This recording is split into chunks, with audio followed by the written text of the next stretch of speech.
Halo semua, balik lagi di channel Toraokun. Sebelum pembahasannya dimulai, silahkan klik tombol subscribe dan aktifkan lonceng notifikasinya supaya kalian gak ketinggalan info dan teori terbaru seputar One Piece. Buat kalian yang mau informasi tambahan soal SBS atau databook, kalian bisa follow Instagram Toraokun. Di sana admin akan memposting soal SBS, databook, dan berbagai teori singkat. Sekarang lanjut ke pembahasan.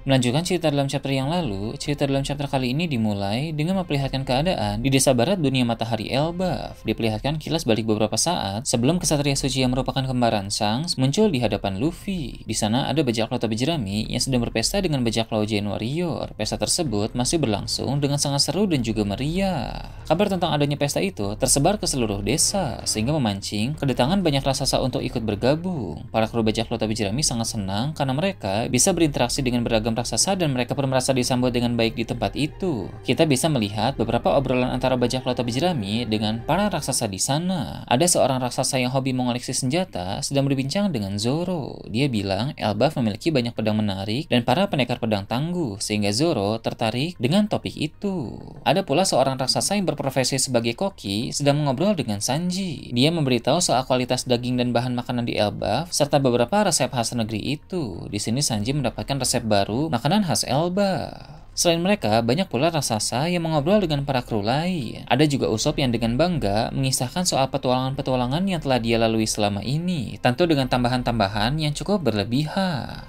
Sementara itu, dari kejauhan ada raksasa misterius yang memantau pesta tersebut. Dia berbicara sendiri dengan penuh kekesalan. Dia bilang bisa-bisanya manusia kecil disambut seperti itu oleh para raksasa. Dari perkataannya, jelas bahwa dia tidak suka ketika melihat para raksasa berhubungan baik dengan manusia. Dia juga berkata, dia akan segera melaporkan soal pesta itu kepada seseorang. Memang masih belum jelas siapa seseorang yang dimaksud itu, tapi sepertinya orang tersebut adalah salah satu tokoh berpengaruh di Pulau Elbaf yang terkenal juga tidak suka dengan manusia.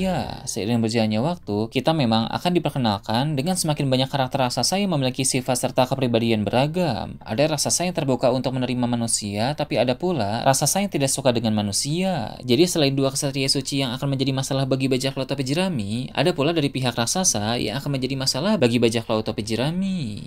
Kemudian, cerita beralih ke tempat lain. Diperlihatkan ruang otoritas di Mary Joyce, tempat di mana para Gorosei sedang berada saat ini. Setelah siaran Vegapunk, Gorosei terus-menerus menerima laporan dari para bawahan bahwa ada banyak sekali pertanyaan dari pihak negeri-negeri yang berafiliasi dengan pemerintah dunia. Pertanyaan itu tentang bagaimana nasib mereka jika dunia tenggelam ke dalam lautan. Tentu para raja dan ratu merasa khawatir akan masa depan mereka, karena bila ketinggian air laut terus mengalami peningkatan, maka mereka semua akan mati. Bahkan ada beberapa di antara mereka yang mengajukan permintaan untuk tinggal di atas Red Line, berdampingan dengan Mary Joyce, tempat tinggal para Tenryubito.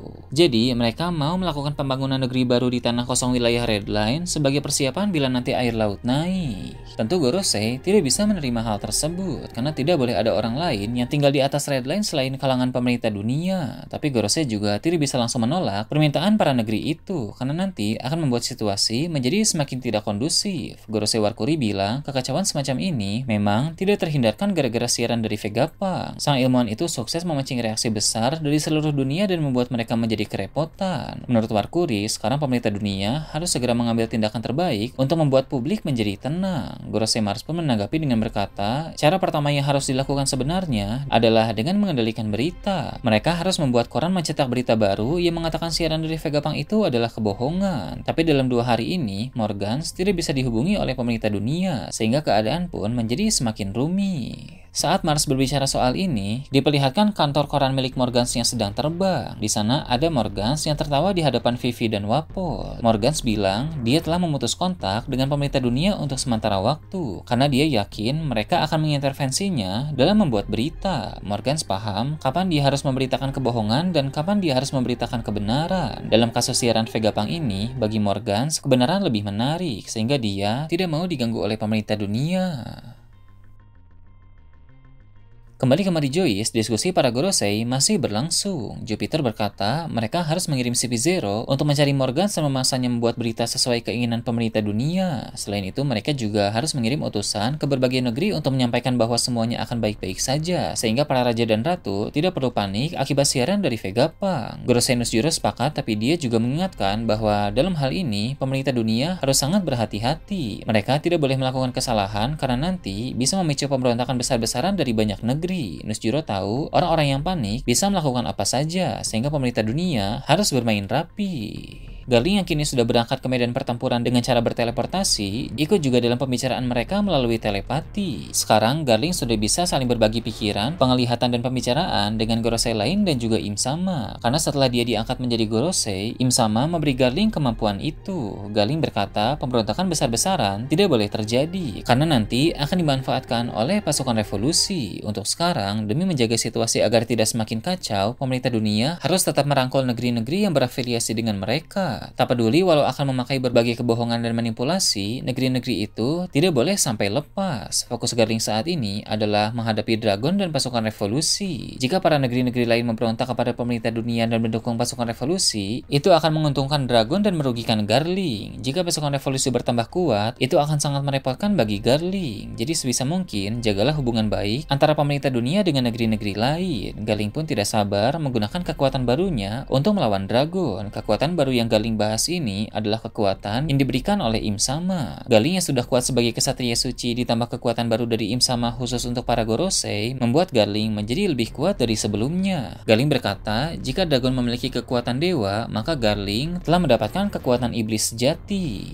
Setelah itu, Shita beralih ke markas besar angkatan laut. Di dalam ruangan Akainu, dia berbicara dengan Vice Admiral Kurouma. Di sana juga ada Kizaru yang sudah pulang dari Pulau Egghead. Akainu bilang angkatan laut harus segera membentuk tim khusus dengan tujuan utama untuk memburu One Piece. Alasan mengapa Akainu ingin melakukan itu karena dalam siaran Vegapunk dikatakan bahwa masa depan dunia ada di tangan orang yang akan menemukan One Piece. Jadi dia tidak akan membiarkan ada satupun bajak laut yang mendapatkan harta legendaris itu. Akainu mau angkatan laut lah yang menemukannya dan memegang masa depan dunia, karena dia tidak mau masa depan dunia harus jatuh ke tangan para kriminal. Dengan begitu, Akainu ingin angkatan laut melibatkan diri dalam perburuan One Piece, tak peduli jika mereka harus berperang melawan para Yonkou. Menurut Akainu, sekarang sudah bukan waktunya lagi untuk menahan diri atau khawatir pada pertempuran besar, karena keadaan dunia sudah semakin tidak terkendali. Angkatan laut harus segera mengambil tindakan sebelum semuanya terlambat.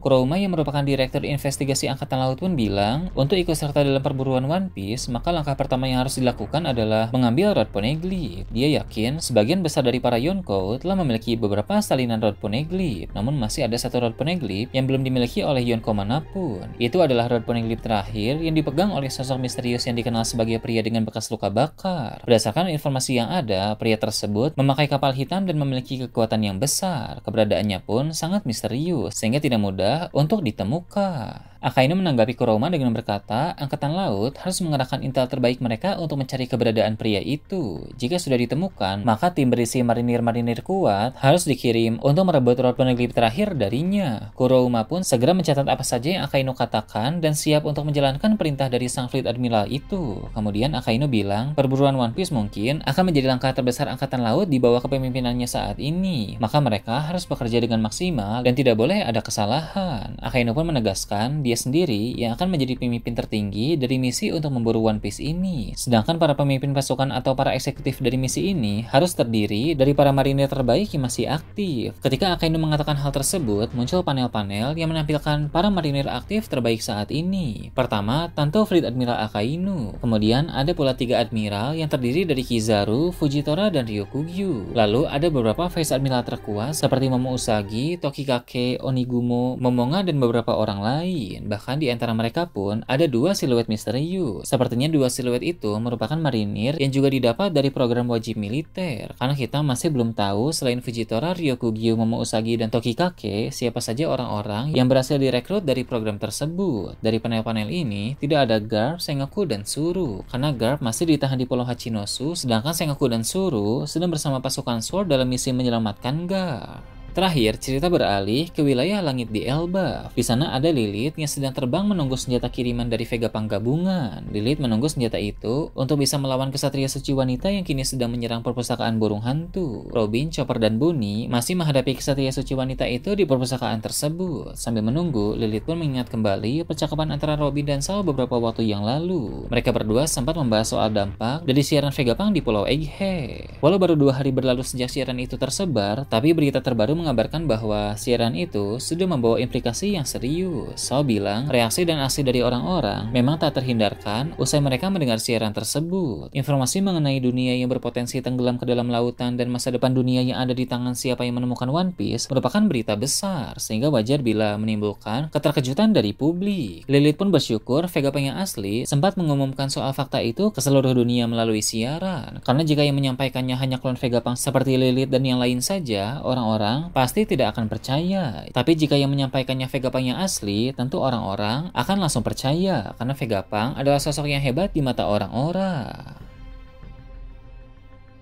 Nah, itu tadi berbagai hal menarik pada chapter 1136. Gimana menurut kalian? Silahkan tulis di kolom komentar di bawah.